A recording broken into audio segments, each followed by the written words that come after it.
Willie D. Live. What's up, family? There's a report out about Pfizer, the pharmaceutical company who was at the forefront of the vaccine movement. They even took the show on the road to Africa, Nigeria to be exact, in 1996. They were well ahead of the COVID vaccine. They were on the front lines. They went to Nigeria to offer aid. They want to help, in the name of helping humanity. They go to Nigeria and they convince the government to inject their people with this vaccine that ultimately killed a number of children and adults, deformed the survivors, leaving them with a lifetime of debilitating illnesses and handicaps. These uncivilized mutts need to be brought to heel. Growing up, I used to hear this saying all the time: see a fool, use a fool. I hate to say it, fam, but per capita, there are a lot of fools on the continent. Yeah, man, there are a lot of fools, because you got to be a fool to allow a foreigner to come into your country and colonize it, and you give them resources in exchange for money. You give them action, you give them land, and you let them set up shop, and you let them disrespect your people. Disrespect you, because if they can come in there and disrespect your people, they're saying F you too. They're just using you, so they haven't finished doing what they got to do with you yet, so you think you getting some type of respect. But right now, right here and now, I want to say to every African leader, if you don't have a pair, grow a pair. Grow a pair. And to the African people, y'all got the numbers. What you waiting on? Y'all should be tired of these people coming into you. See, in America, like Black America, we don't own this country. You know what I'm saying? We're not at the top of all of these industries. We're not running the military. We don't run the country. What do we have, like one black governor or something? A handful of black mayors? No. Y'all are in position of power, but so many of you continue to sell your people out. Something should be done about that. Something drastically. The people, y'all got the numbers. Something should be done. That is absolutely humiliating, to allow foreigners to come into your country, disrespect your people, disrespect your land, disrespect your ancestors. Just completely take over and do what they want to do. They go in sometimes under the guise of providing aid, when in reality, they're trying to depopulate you. They are trying to exterminate you. History should tell you, do not trust the West. Do not trust Europe. Do not trust Asia. Africa, you own your own. And you should be, because you got everything you need to succeed. You got everything but proper leadership.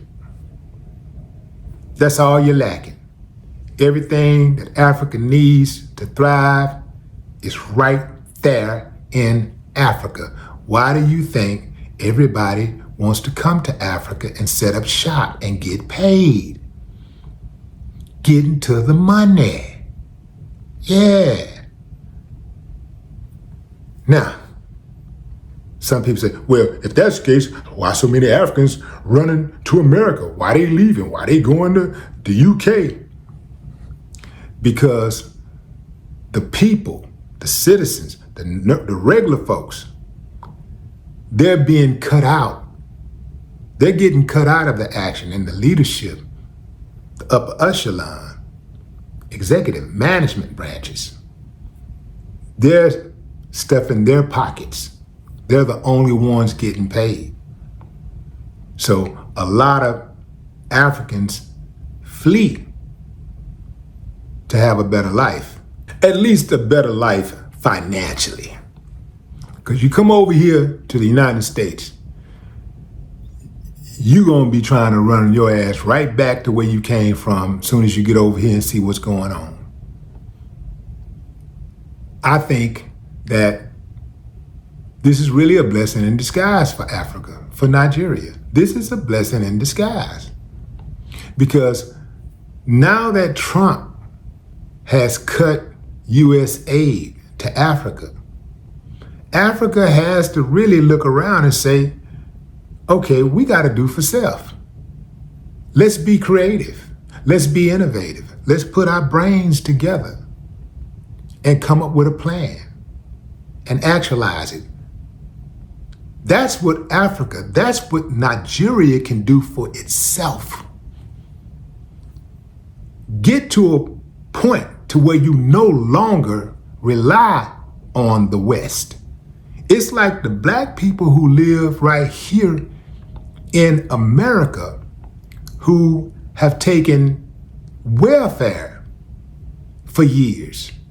There's a ceiling there, and there is a sick association with caring and support and love for a government who presides over making sure that you never go but so far. So once they started cutting welfare, I remember this happened like, I can't remember who did it. I think it was Bush who started cutting welfare about 20 years ago or so. When he started cutting that welfare, that's when a lot of black people who had been on welfare all their life decided, okay, let me go get me a job. I know because I have relatives who are on welfare who decide to get up off their butt and go get a job. And now they're doing better because their hustle determines how far they go, not the government. When the government gives you money, they want to make sure you only make but so much money. That's the only way you can get the money. Just like that's the only way you can get reasonable health care. They want to make sure that you only make but so much money in order for them to give you that. They make you think that they're trying to look out for the poor. They really are not. They're trying to make sure that they can continue to control the poor. That's what that's about. This is a blessing in disguise. This is absolutely a blessing in disguise. I do not, for the life of me, understand why the people on the ground in Nigeria could not see that that was a setup.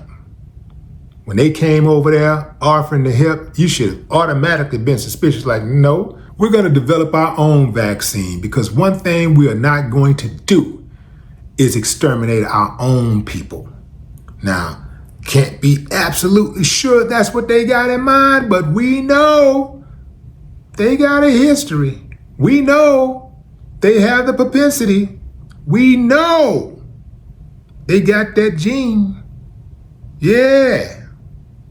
So check this out, fam. Pfizer promised to give each victim $175,000 US. Guess how much they ended up giving them? $1,500 each victim for their pain, suffering, misery, and death of a loved one. In some cases, $1,500. Now you let that sink in. He who controls the money controls the people. No more talk.